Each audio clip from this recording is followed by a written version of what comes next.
Julot, je suis ravie de t'avoir à l'antenne parce que tu es un artiste vraiment exceptionnel. J'étais impatiente que Richard puisse aussi discuter avec toi parce que les numéros que tu présentes sont vraiment extraordinaires et j'ai envie que tu nous expliques un peu ton parcours. Alors, bonjour Julot. Bonjour à tous les deux. Merci de m'avoir invité pour parler effectivement des derniers numéros que je fais.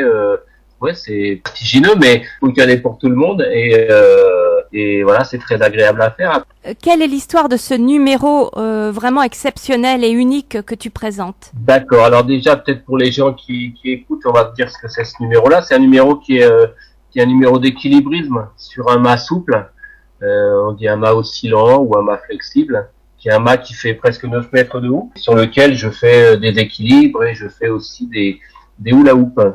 Et donc, alors l'histoire de ce numéro, alors c'est un très vieux numéro dans dans la tradition du cirque, la tradition des funambules. C'est un numéro qui date de très longtemps. Je pourrais pas le dater exactement, mais au début, les gens ont commencé à faire des numéros comme ça sur des mâts en bois, c'est-à-dire qu'ils prenaient des troncs d'arbres et ils gardaient juste l'âme du tronc et voilà, ils montaient là-dessus. Et après, ça s'est développé avec l'arrivée du métal, de différents métaux, et maintenant on le fait aussi beaucoup comme mon mât avec des mâts en composite qui sont plus légers et plus fiables.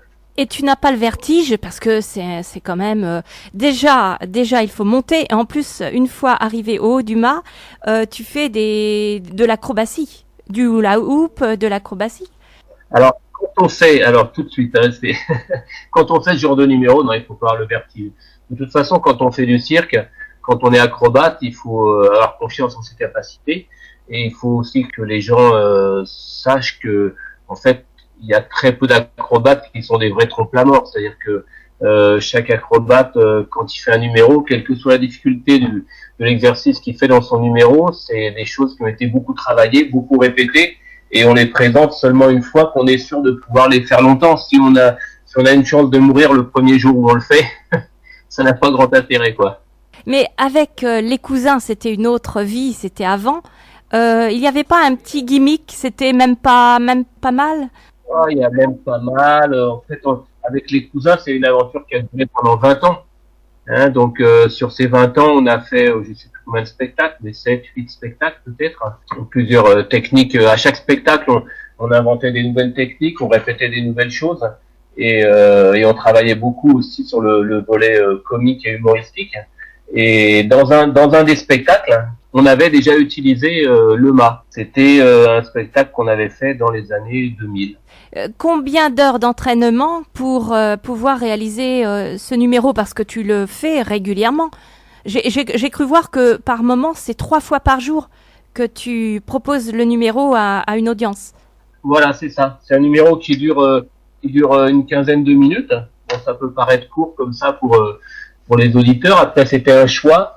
Quand j'ai monté ce numéro-là en solo, le choix, c'était de pouvoir être dans la rue et présenter un numéro qui pouvait ressembler à un numéro de cirque. Parce que au cirque, on a des formats de spectacles qui durent à peu près 8 minutes, de numéros qui durent à peu près 8 minutes, parce que ça doit s'enchaîner pour faire un spectacle complet avec les autres numéros. Et dans la rue, en général, on a plutôt des spectacles de 30 minutes, 50, voire une heure. Et voilà. Donc moi, j'ai eu l'idée d'essayer de faire ça, un spectacle très court, sans savoir si ça allait fonctionner ou pas. Et en fait, ça marche très bien. Le public est très, très réceptif. Bon, c'est parce que aussi, il y a le côté spectaculaire qui fonctionne bien.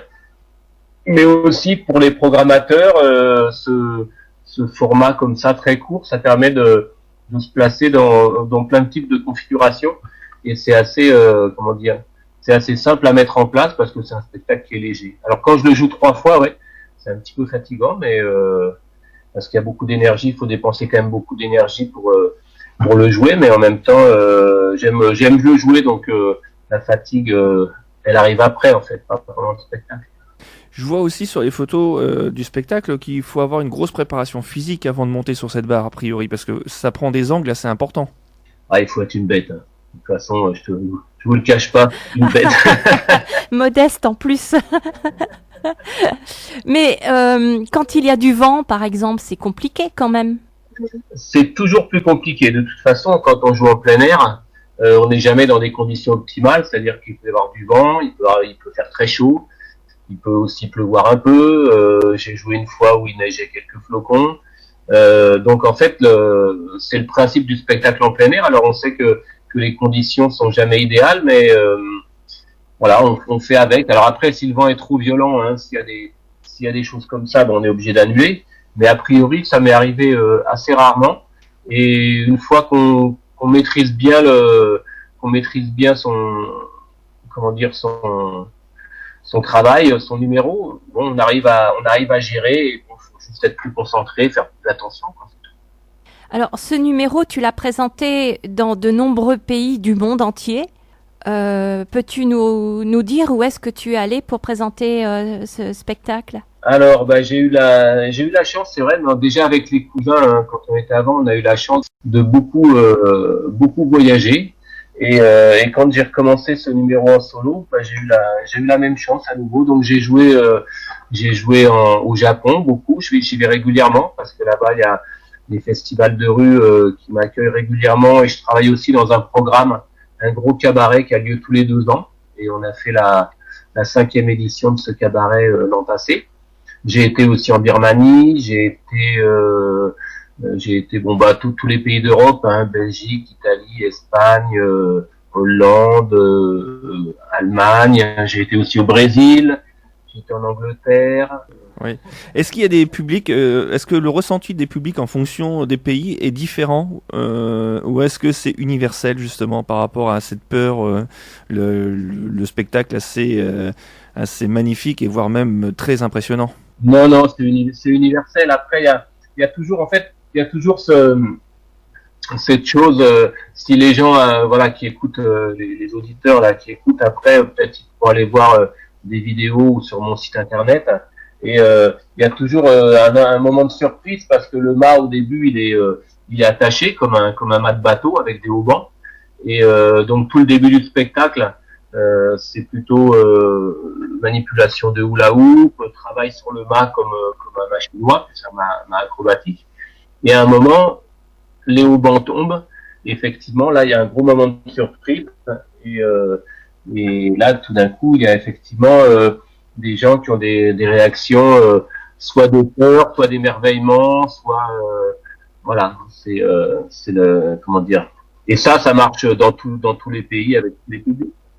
Tout le monde a le même comment dire, a le même ressenti par rapport justement au vertige, par rapport à l'exploit, par rapport à L'effet waouh, quoi, en fait. À chaque fois, c'est un grand waouh de tout le public. ouais, en général. Et vous le ressentez quand vous êtes en haut de votre mât, ou est-ce que vous vous concentrez, vous êtes dans une bulle, vous entendez plus rien du tout? Non, pas du tout, bien sûr. Quand on travaille, on est toujours à l'écoute du public. On est concentré sur ce qu'on fait, mais en même temps, quand on a un numéro qui est au point, donc on n'a pas besoin vraiment d'être d'être dans une bulle. Au contraire, l'intérêt d'être dans les festivals de rue ou même quand je travaille dans les cirques, c'est les réactions du public. C'est ça aussi qui donne l'énergie, qui amène le plaisir. On joue pas juste pour soi, on joue pour les gens. Donc toute l'énergie qu'on donne, c'est pour avoir l'énergie du public en retour et les applaudissements, les rires, les waouh, comme tu dis, toutes ces choses-là.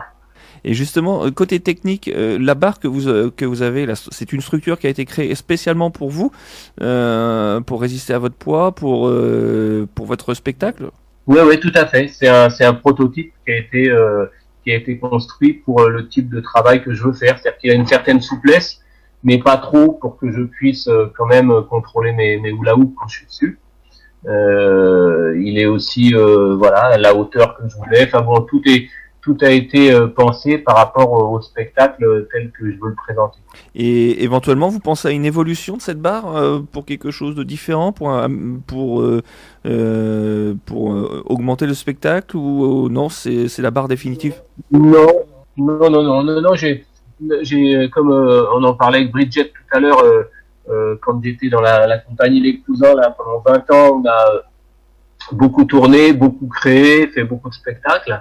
Et maintenant que j'ai ce numéro-là, en fait, je me lasse pas de le faire. Ça fait maintenant plus de 10 ans que je le présente, aussi bien en plein air que dans les cirques. Alors dans les cirques, la présentation est un petit peu différente, mais je me lasse pas. J'ai toujours autant de plaisir à le faire.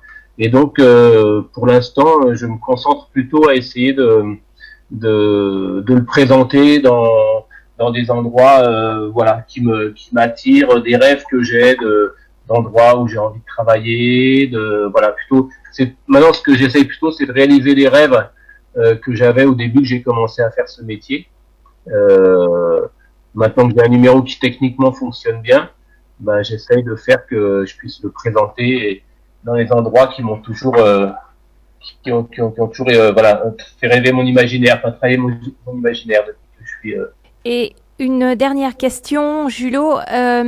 Je crois que ce spectacle a obtenu de nombreuses récompenses. Oui, bah c'était dans les festivals de cirque justement. J'ai eu la chance de pouvoir. C'était en fait le cirque, c'est ce que je voulais faire au tout début que j'ai commencé ce spectacle. J'ai fait ça pendant quelques années et après quand on a fait les cousins, on a travaillé plus dans la rue, dans les théâtres, tout ça. Et maintenant que je recommence ce numéro-là, je retravaille dans des cirques traditionnels et j'ai eu la chance de participer à des festivals en Italie, à Moscou, en France aussi, et à recevoir des prix à Budapest. Et dans chaque festival, le numéro était très bien reçu par le public, par les professionnels aussi. Et j'ai eu des prix qui n'étaient pas des prix prestigieux à chaque fois, mais quand même des jolis prix. Et ça fait toujours plaisir. Et pour conclure, à quel endroit on va pouvoir vous retrouver en spectacle? Quelles sont vos prochaines actualités? Alors là, hier j'ai fait ma rentrée là, parce que c'est une année un petit peu compliquée. Donc je suis en région parisienne encore le 18-19 à Drancy, à Champigny, et après ça, on avait prévu de prendre des vacances, donc ça reprendra après en septembre. Mais je vous renvoie à mon site internet. Oui, on va partager, du moment que tu nous autorises, on va partager les informations concernant ton calendrier, par exemple. Voilà, et sur le site et sur Facebook, il y a le calendrier qui est mis à jour avec toutes les dates et tout. Possibilité de voir des photos, des vidéos, enfin il y a toutes les informations que vous pouvez trouver. Merci beaucoup Julot en tout cas pour cette interview. Vous pourrez la retrouver bien sûr en podcast sur notre SoundCloud, n'est-ce pas Oui, on va mettre l'interview de Julot sur notre page Facebook. Enfin, il y aura un lien pour aller récupérer l'interview. Comme ça, si vous avez raté en direct l'interview, vous pourrez toujours la réécouter. Merci beaucoup Julot, très bon courage, bonnes vacances puisque vous nous avez dit que vous alliez partir bientôt en vacances, donc très très bonnes vacances. Et écoutez, à très bientôt peut-être ici dans notre région. Avec plaisir, puis avant de partir en vacances, je vais travailler encore un petit peu. À bientôt, merci de m'avoir invité. Merci. Merci Julot. Au revoir. Radio Flamme 90.6 FM. Radioflamme.com